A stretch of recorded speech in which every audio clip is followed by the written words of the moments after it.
Hello friends, welcome to my YouTube channel Instagrade. और current affair daily dose series में आज हम discuss करेंगे 24 मई 2020 के करंट टॉपिक्स को। अगर अभी तक आपने मेरे चैनल को सब्सक्राइब नहीं किया है तो लाल बटन पर क्लिक करके इसको सब्सक्राइब करें। और अगर आपको मेरे वीडियोस पसंद आ रहे हैं तो उन्हें लाइक और शेयर करें। और आपको सुझाव देना चाहते हैं तो उसे कमेंट बॉक्स में कमेंट करें।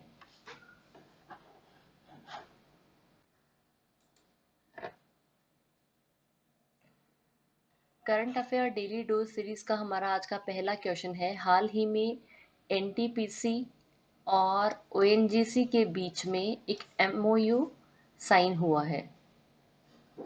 इस जॉइंट वेंचर कंपनी को स्थापित करने के लिए यह कंपनी किस प्रकार के बिजनेस के लिए स्थापित की गई है? आई रिपीट, हाल ही में एनटीपीसी और ओएनजीसी के बीच में एक एमओयू साइन हुआ है। एक जॉइंट वेंचर कंपनी स्थापित करने के लिए यह कंपनी किस प्रकार के बिजनेस के लिए स्थापित की गई है? इसका आंसर है रिन्यूएबल एनर्जी। Renewable energy. अब इसी टॉपिक को हम थोड़ा डिटेल में डिस्कस करेंगे। सबसे पहले मैं बताऊंगी एमओयू। एमओयू का फुल फॉर्म होता है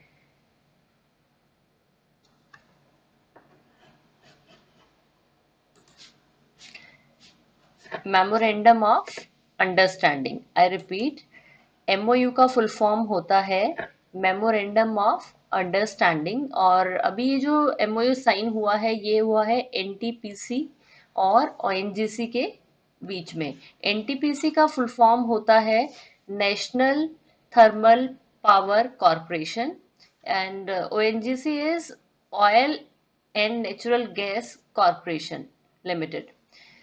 इन दोनों कंपनी के बीच में ये जॉइंट वेंचर कंपनी बनाई है जो फॉर रिन्यूएबल एनर्जी बिजनेस। और इससे क्या होगा, ओएनजीसी इससे ओएनजीसी को हेल्प मिलेगी अबाउट अपनी जो उसकी प्रोडक्शन है उसमें 10 गीगावाट्स एनर्जी ऐड करने के लिए। और इसका जो टारगेट है वो फुलफिल होगा टिल 2040 तक। उसके बाद ही मैं आपको बताऊंगी chairman and managing director of NTPC हैं Gurdeep Singh and chairman and managing director of ONGC हैं शशि शंकर। कौन है? शशि शंकर। हमारा अगला क्वेश्चन है। हाल ही में 22 मई को international day of biological diversity मनाया गया है। इसकी थीम क्या है? अ, अ, हाल ही में 22 मई को international day for biological diversity मनाया गया है। इसकी थीम क्या थी? इसका आंसर है our solutions are in nature. Our solutions are in nature. इसी को हम डिटेल में डिस्कस करते हैं। International day of biological diversity हर साल 22 मई को मनाया जाता है। और international day of biological diversity का मेन जो पर्पस है वो है लोगों को अवेयर करना कि उनकी कि ह्यूमन एक्टिविटीज किस तरह से बायोलॉजिकल डाइवर्सिटी को इफेक्ट करती हैं। क्या इसका मेन पर्पस है कि ह्यूमन एक्टिविटीज किस तरीके से जो बायोलॉजिकल डाइवर्सिटी है उसको इफेक्ट करती हैं। नेक्स्ट हमारा international day for biological diversity 2020 का थीम था अवर सॉल्यूशंस आर इन नेचर। क्या थीम था? अवर सॉल्यूशंस आर इन नेचर। ये एक बहुत ही इम्पोर्टेंट क्वेश्चन बनता है एग्जाम पॉइंट ऑफ व्यू से। और जो 2020 की थीम थी इसका मेन फोकस था लोगों को बताना कि कैसे एक साथ काम करके हम नेचर को प्रोटेक्ट कर सकते हैं। And general secretary general of United Nations हैं एंटोनियो गुटरस। Antonio Guterres.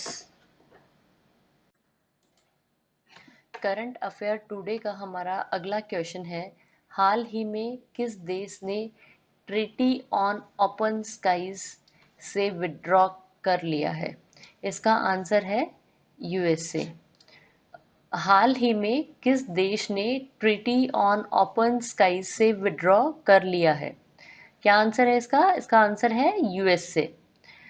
अब हम इसको डिटेल में डिस्कस करते हैं।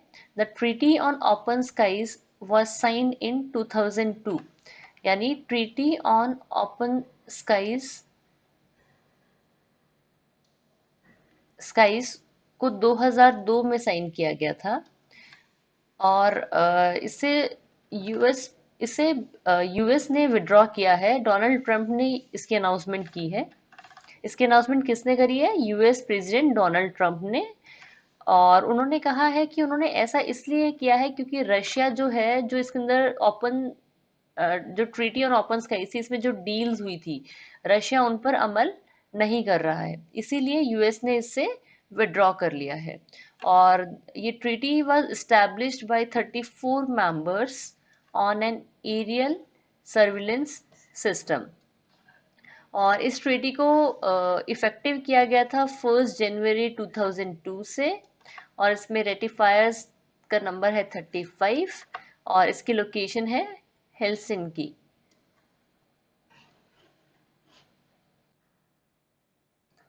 Current affair daily dose series का हमारा अगला क्वेश्चन है, हाल ही में पूरे विश्व में पीपीई किट बनाने में भारत का कौन सा स्थान प्राप्त किया है? हाल ही में पूरे विश्व में पीपीई किट बनाने में भारत ने कौन सा स्थान प्राप्त किया है? इसमें भारत ने दूसरा स्थान प्राप्त किया है। अब इस क्वेश्चन को हम थोड़ा डिटेल में डिस्कस कर लेते हैं। India has become the second largest manufacturer of PPE kit. PPE का फुल फॉर्म होता है पर्सनल प्रोटेक्टिव इक्विपमेंट। और चाइना इसका वर्ल्ड में सबसे लीड कर रहा है पीपीई किट प्रोडक्शन में। और India daily 2.06 lakh PPE kits बना रहा है, जो कि मैक्सिमम कैपेसिटी है इंडिया की। नेक्स्ट, पीपीई किट में बेसिकली आप कवर करता है हेड से लेके टॉ तक, जिसमें आते हैं shoe cover, gloves, I shield, mask and gown. और ये जो डाटा दिया है ये इसे प्रोवाइड किया है मिनिस्ट्री ऑफ हेल्थ ने। अब minister of health and family welfare है डॉक्टर हर्षवर्धन। और इनकी कॉन्स्टिट्यूएंसी इनकी आती है चांदनी चौक, दिल्ली के अंदर। करंट अफेयर टुडे का हमारा अगला क्वेश्चन है, हाल ही में लोकसभा में कौन सा अमेंडमेंट बिल पास किया है? इसमें मिनरल लॉ बिल को पास किया गया है। तो 2020 में लोकसभा ने मिनरल अमेंडमेंट बिल को पास किया है। इसका मेन एम है mineral mines and mineral development and regulation act, जो कि पास हुआ था 1957 में, along with coal mines special provision act 2015 में अमेंडमेंट करना। इसमें जो अमेंडमेंट हुई है उनके अकॉर्डिंग जो कोल सेक्टर है उसमें कमर्शियल माइनिंग भी ओपन कर सकते हैं। और इसका जो मेन फीचर है, इसका अनदर जो इम्पोर्टेंट जो फीचर है वो है कि जो कॉल माइन ऑक्शंस थी उनमें रेस्ट्रिक्शंस को ख़त्म कर देना। Total number of seats Lok Sabha में है 543। हमारा अगला क्वेश्चन है, हाल ही में ग्रीन एनर्जी इक्विपमेंट पर इंपोर्ट ड्यूटी कितना प्रतिशत बढ़ाई गई है? हाल ही में ग्रीन एनर्जी इक्विपमेंट पर इंपोर्ट ड्यूटी कितना परसेंट बढ़ाई गई है? इसका आंसर है 20%। तो 20% इंपोर्ट ड्यूटी बढ़ाई गई है ग्रीन एनर्जी इक्विपमेंट्स पर। इसकी अनाउंसमेंट जो है वो फाइनेंस मिनिस्टर निर्मला सीतारमन ने की है। और उनका जो मेन मोटो था ये इंपोर्ट ड्यूटी बढ़ाने का, वो इसलिए था कि जो इंडिया में जो मैन्युफैक्चरिंग सोलार सेल्स हैं, ग्रीन एनर्जी इक्विपमेंट्स हैं, उनकी कंजप्शन को बढ़ाना as compared to low quality Chinese equipments. Currently India जो है वो थर्ड लार्जेस्ट कंज्यूमर है ग्रीन एनर्जी इक्विपमेंट्स का, यूएस और चाइना के बाद। और जो मैन्युफैक्चरिंग कैपेसिटी है इंडिया की, वो 3 गीगावाट्स की है फॉर सोलर सेल्स। और फाइनेंस मिनिस्टर ऑफ इंडिया है निर्मला सीतारमन।